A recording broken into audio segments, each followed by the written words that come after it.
Hello people of the internet, I'm back for another video, Godzilla again. So I was taking a look at some of my X Plus today, and I thought, I haven't made a review on one of those since I was 18, 5 years ago.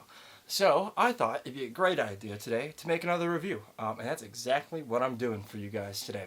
So the one I picked one that I don't really see a whole bunch of reviews on YouTube, because to be honest, I don't want to make a review on something somebody's made 5 times better than I can, so I figured I'll do something as good as I can that no one's made a review on. So, I'm going to review the 1954 Yuji Sakai X-Plus. Probably thinking, what? So many people have done that one. I have the colored version, which I don't see a lot of people do reviews on.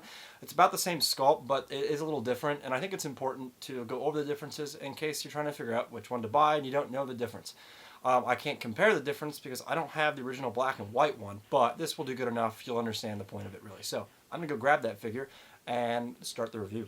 Okay, here's the figure. This is definitely my favorite X Plus that I have. I'll show you guys close-ups. I'm holding it in my hand right now just so I kind of get a basis of what I want to go over in this review. So we're just going to go top down. It's kind of the easiest thing to do. So we're going to start with, and first of all, I like to say this is probably the most accurate figure I have in my collection. I don't see how you can go any less accurate with it. It's almost perfect compared to the suit accurate movie version. So again, we'll just start from the top down. And so the first thing I'd like to point out with this one is that you're going to have a colored sculpt. So what that means is originally the first Yuji Sakai release, and this is a 30 centimeter release, it's all in black and white in true form to the movie, which was also filmed in black and white. So everything I'm going to be going over here, imagine if it was just black and white, not colored. So the eyes are going to start off here, and I can't remember what the eyes look like on the original version, but essentially you're going to get just a nice little, it's actually pretty well painted for how small it is. You're just going to get a nice silver and black standard kind of eye thing. Not really much going on there, but the paint does look good. I don't really see any bleeding on mine.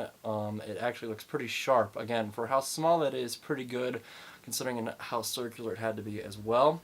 Another difference here with the mouth. First of all, the teeth look really well, or really nice. And then they also have those fangs in here, which again look super nice. The difference between these two figures, as you can see, the teeth here are painted as color. They kind of have an orange, yellowish kind of thing for the fangs. The rest are kind of a more tan, yellow color for the rest of the teeth. The tongue is also painted a red color. And as well as you can kind of see the gums in there too are also painted kind of a red color there. So that would be the difference. That's really the main difference between the colored version and the black and white version. That's the biggest difference you're going to see, is in that mouth and face kind of area. And then as far as the rest of the paint goes on the figure, we got some really nice work on the dorsal plates here. Just kind of like that grayish kind of airbrushed spotted painting going on here. The tips are going to be a little more gray. As you go into the center of the figure, you're going to have that kind of darker, almost black, kind of like spotchy thing that is on the original suit. Moving way down to the arms, it's a perfect pose for Godzilla. In the original film, he did not have much movement. He was pretty restricted in this suit. So his arms kind of stick out like that. That is also something that he did on purpose to make himself look more like a dinosaur. So again, perfect kind of pose for what you got here. Also, I forgot to mention on the neck here, you can see eye holes if you look close enough. They're actually really, really hard to see, to the fact that I'm not even sure they're on this figure, but I think they are. So that's, again, pretty suit accurate. Moving down even further. Oh, and on the fingernails here before I move on, it is kind of just gray. I don't know if that's like that on the original, but for here, on the colored version, they're just gray fingernails, or claws, whatever you want to call them. I don't know why I'm calling them fingernails. And then we move down, not too much going on in the front here. We just kind of have more of just kind of the suit thing here. Let's move down to the feet here. Once again, the toenails, claws are going to be just a gray paint. A little on the top is going to be more dark, and then moving to the bottom and the outside, you're going to have a little tiny bit of a shift to a lighter gray. And then as far as the tail goes, again, really suit accurate. It kind of just mostly drags on the ground the whole movie. They held the end up with wire in the movie, so again, that's kind of what they tried to go for in this figure, and it works. It looks exactly how you think it was. You don't need any sort of tail stand for this, which is good. I don't really hate the tail stands like some people do, but it is nice not to have to worry about it. When you get this thing out of the box, it's going to have a tail that isn't attached. You have to use a hair dryer on this to get it squishy. Just like every other X Plus figure, you're going to have to get that body squishy, keep that tail nice and hard, and then it should go right in pretty easily. At least this one did. I don't have the box anymore, so I can't show you that. It's just, I can put a picture of it right here. And you see, it's just kind of like it's just your generic X Plus 30 centimeter box. It's got cover on or artwork on the front, and not too much else going on in the rest. It's just a cardboard box. I cut them up. I don't have any room for boxes, and I don't plan on really selling these ever, so I don't really feel the need to keep the boxes. I do keep the cover work, or sorry, I keep the artwork, because that's something I do think is actually pretty cool. And then the dorsal plates just go from large up here and then all the way to just going out in the tail, of course, suit accurate version. And as far as Yuji Sakai sculpts go, again, this is one of my favorites I've seen, and I don't have too much of them. I know there's a lot more, but I do have the 91 Yuji Sakai, the attack pose, I think is what it's called. I'm not too sure what it's called off the top of my head. That one's super great too, but this one's by far my favorite. It's also my favorite suit, so I do have some bias here. But generally, I just kind of wanted to go over some thoughts of what I have about it. And that it is my favorite. It's my favorite figure I have in my collection. Generally, for paint for the rest of the body, you just kind of got a charcoal gray with highlights of lighter gray in the whole thing. And it does work really well. Again, there's not too much going on because they are taking it from non-colored film. So that charcoal gray and that lighter colored gray highlights works really well with this figure.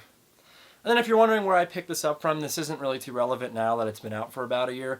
It was a Godzilla store exclusive, so that means now there's an American and a Japan version of a Godzilla store.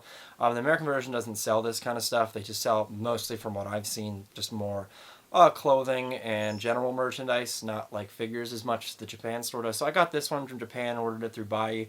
And I think, I cannot remember what the retail is. I'll post it here if I'm about correct, or if I'm incorrect, I'll also say that.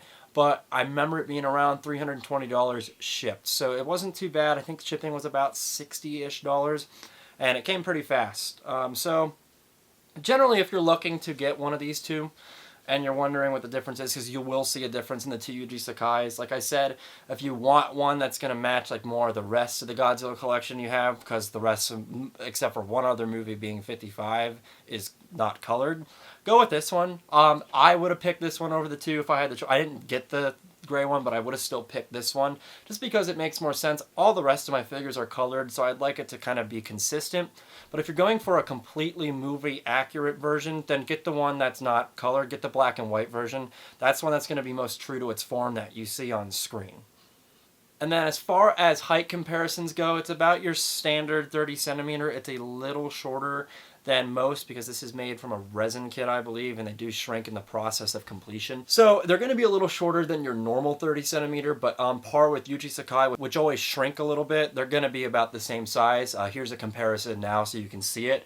Obviously, that middle one's a 25 centimeters, so that's going to be a little smaller, but the rest are 30 centimeters, so you kind of get an idea of how big it is. And keep in mind with X Plus, they're always not articulated, so you do not have any articulation with this. These are more of a statue piece for realism, which I prefer. I don't play with my Godzilla action figures, so I don't need articulation. The only seam at all, or any movement you're going to have, is where this tail connects.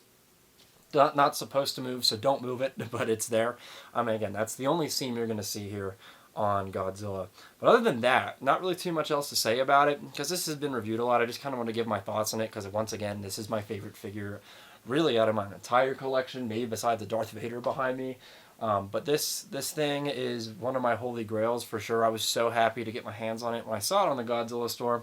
If you have the chance to pick this up, it resales for kind of a lot of money, unfortunately, so it is a little harder to find. But if you find this for a decent deal, it is 100% worth the pick. In my opinion, it's the best smaller scale Godzilla you can get. The gigantic FSL is probably the best one. I don't have money for that, so I can't buy it yet. I will. Mark my words there. I'm going to get it eventually. But right now, 30 centimeter, 25 centimeter, this is the best. Actually, in any small form figure, this is the best you're going to get, in my opinion.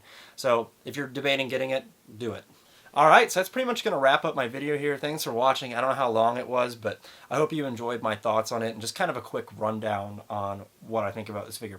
So, Thanks for taking the time to watch my video today. I hope you enjoyed, and I'll see you guys next time.